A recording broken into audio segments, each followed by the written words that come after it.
It's not serving anyone to live in denial. It's not serving anyone to put myself last. It's not serving anyone to not be honest about the stuff that makes me happy. It's worse.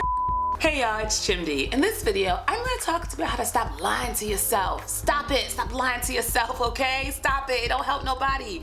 And how to do it in 3 very simple, easy steps. I'm qualified to do this because I'm someone who has lied to themselves and I know about it and I'm stopping, all right? And I'm stopping with your help. You're gonna hold me accountable, okay? This video idea came from a conversation I had with one of my creative coachees. I'm a creative coach. I help people achieve their creative goals. She was asking me about my experience in South Africa and the experience of returning to Maryland after spending just under 2 weeks in the motherland. One of the things that it helped me realize, and I was talking to her about it, and as I was talking, I was like, ooh, we need to make this a YouTube video. She was like, was around the ways I had been lying to myself when it comes to my life here in Maryland, especially around living here with my sister. Oh, before we get into it, give this video a thumbs up, subscribe, join me on Patreon. Thank you, Patreon producers. Y'all are the best. Okay. I'm gonna edit that burp out, but maybe I won't. I'm very gassy, you all. Like, as a person, if you're around me, I am constantly letting air in and out of my body. That I'm sure has to do with my diet. If you have any tips below on some of the things I should do differently in my diet to stop that, please let me know. So I've been telling myself a story about why I've been here in Maryland. Not only am I helping, myself adjust to being a full-time creative, of course, live rent-free. I'm, here with my sister. We're building our relationship. I genuinely believe that me living here rent-free with my sister is a gift to her. I'm giving you a gift with my presence of using all your toilet paper. You're welcome, I've been telling myself a whole story, and the way my setup here in my sister's apartment is very much that I am like sleeping in a corner of the room. I have decorated it very nicely. I like to make myself comfortable in all places, but it is still very much a corner of the room. There are no walls, there is no door. Truly, I am a hobo in her home, but it was all good because it's a very nice, it's a nice apartment. She's a dope person to live with. Nice, quiet neighborhood. Now, there are some challenges to living where I'm living. Most notably, it is very suburban and I do not drive a car. If I'm leaving the house, unless I'm walking a good 20 minutes to like the nearby convenience store or just like walking around the neighborhood just to get in my like fresh air and whatever, I'm getting an Uber. So for everything, groceries, going out, movies, whatever I'm doing, meeting up with friends, unless they're coming here and they're scooping me, which has happened, I think, 3 times in the like 6 months that I've been here, it's me getting an Uber and going somewhere. So as someone who is used to living in a very cosmopolitan city, hopping on subways, hopping on trains, leaving the house and like having a 7-Eleven underneath my apartment, it's been an adjustment. But I've been telling myself, this is great. I love this for me, love not paying rent. And being in Cape Town, we stayed in I think I stayed in 4 different Airbnbs or 2 Airbnbs, and we went to a safari. So I stayed there. It was very nice. Highly recommend having rich friends. Then in another Airbnb. So I had a lot of different examples of being in different kinds of spaces, and in 2 of those places I lived by myself. So whole apartment, not just a room, a whole apartment to myself. And it had been so long, it had been since the hostel I stayed in, which was basically a studio apartment in Mexico for like 3 weeks or something back in June of 2021. And I was like, right, I love this.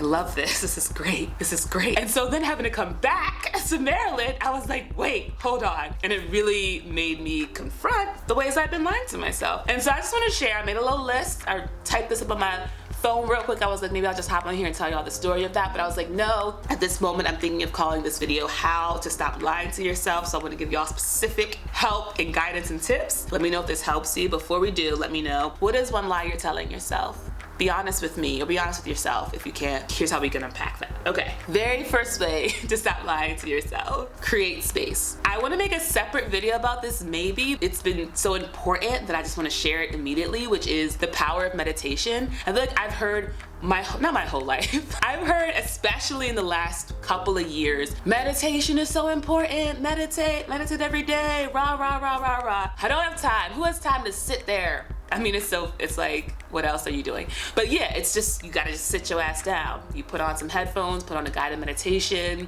anywhere from 10 minutes to an hour, you meditate. I never really had a consistent meditation practice until I started doing the Timeless Wisdom training. It's a 2-year program focused on healing personal and collective trauma. As a part of the practice, part of the program, you have a daily meditation practice of an hour. So imagine go from meditating for like 15 minutes as my shavasana at the end of a sometimes a week yoga class to meditating every single day for an hour. And honestly, that sounds intense, but I would recommend it because it's dope. And what it does is it creates all of this space. Because so often, especially if we just wake up and we like reach for our phone, definitely don't do that. Like if you're still doing that, that's bad. I mean, that's your journey, but like, don't do that. But saying you do like wake up, immediately reach for your phone, you start scrolling, you start answering emails, you start working, and then you're just doing that all day, and then you are exhausted from work, so you just like go sit and you like just watch Netflix for like 10 hours, and you go to sleep tired and you eat nothing but junk food. There's no space for you to not be in your life, to not be aware that you are living this life versus just you're in it and it's just going. Maybe for your entire life. Some people live their entire life that way and they never step back and are like, wait a minute, what's going on here? Like what's happening here? It's so incredible. I've been doing it daily since, I think it was early February. I started doing it daily. It started like 30 minutes morning and night and then moved to like about an hour. And I was actually in Cape Town that I started doing the full hour first thing in the morning. Ooh, deep breaths.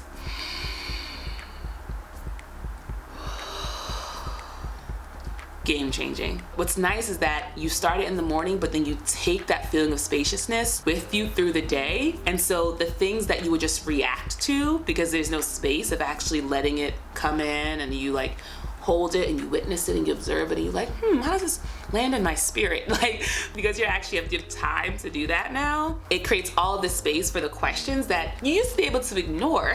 Those questions, those thoughts, those feelings, but now there's space for that stuff to arise. You are aware of the shoving aside you're doing, where in the past you might have just done it instinctually. So that's the first thing, is to create space, and that's something you could just do with meditation. If you can travel, I recommend doing it with travel as well. It was traveling to Cape Town and having a different environment and having different living situations that really put stuff in stark contrast. But even just like traveling in your neighborhood, going for a walk, being out in nature, that's another way of creating space. It just gives you just room to breathe.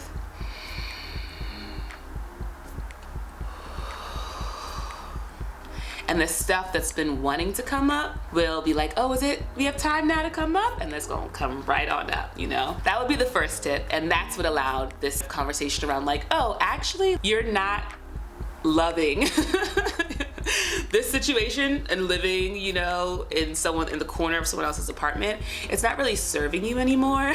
Like, that's what was allowed to come up. I didn't even admit that. I didn't even know it was the truth that I was ignoring and denying myself until I made the space for it. The second thing you need to do in order to stop lying to yourself is to give yourself grace, okay? And specifically around two things. One is that there is a reason why you're lying to yourself. We're all rational creatures. Like, people act as if like, oh, we're just emotional, we're just out here doing whatever. No.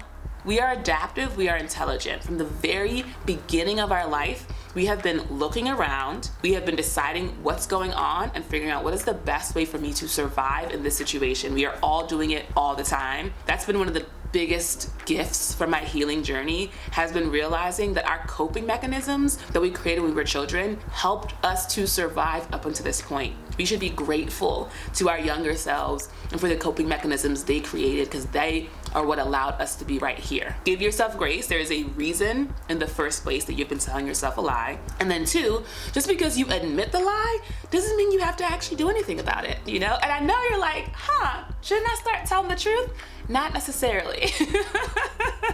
Not necessarily. The key thing is to bring the awareness. Now, chances are that yes, once you start realizing and telling yourself a lie, the part of you that loves truth is gonna be like, ooh, maybe we should start. But you don't have to. You don't have to change the situation. You see my background, y'all. I'm still in my sister's apartment, okay? Nothing has in this moment changed. But of course, the mindset shift around looking around and being honest about how I feel about the situation and telling that to myself first. So you don't have to actually, like, the moment you realize, like, oh, wait a minute, especially like people are on my channel a lot because they quit their job. You don't have to be like, oh, I hate this job, I'm quitting right now. No savings, no plan, no support, letting the Lord take me. If you want to do that, you can, and God will take care of you, but you don't have to, you know. And unfortunately, there are many people who are hating their job right now, and you know, you can sit there and hate that job every motherfucking day and not quit. That's your prerogative. You are free to do that. So that's the second way. That's the second thing to do, is just to give yourself grace and realize that the process of telling yourself the truth does not mean that now you have to face all these fears and things that were so overwhelming to you, that it was more safe and it felt better and it was the wiser, more intelligent decision for you to tell yourself that lie. And the final way to stop lying to yourself is to remember who you are and why you are here. One thing that's been huge for me in my spiritual journey has been realizing that there's a reason I want what I want. There's a reason I like what I like. There's a reason why the things that move me, things that are on my spirit, there's a reason why they're there. And I and everyone will be better off when I do what I want to do. It's not serving anyone to live in denial. It's not serving anyone to put myself last. It's not serving anyone to not be honest about the stuff that makes me happy. It's worse. It's worse off when I don't live in my truth, and it's way, way better when I do. What I want for myself is what God wants for me. Deep, deep, deep, deep down. Not what I want for myself because of social conditioning, because of my family, because of social media. What I truly in my heart of hearts want for myself, it's there because God put it there, and God is gonna let it and make it and allow it to happen when we decide that we are on board with letting God move in our life. So that has been huge, like realizing that I don't have to be out here on all these different, like, you know, websites trying to get a roommate for New York City and, like, you know, texted all of my friends. To be clear, I am doing that, but as I do it, I realize that it's not necessary, and I'm doing it from a place of panic and fear around, like, how am I gonna make this money? How am I gonna get my, I gotta be making 3 times the cost of the rent, all this different stuff. I'm like, no, no, no, no. God's gonna take care of it.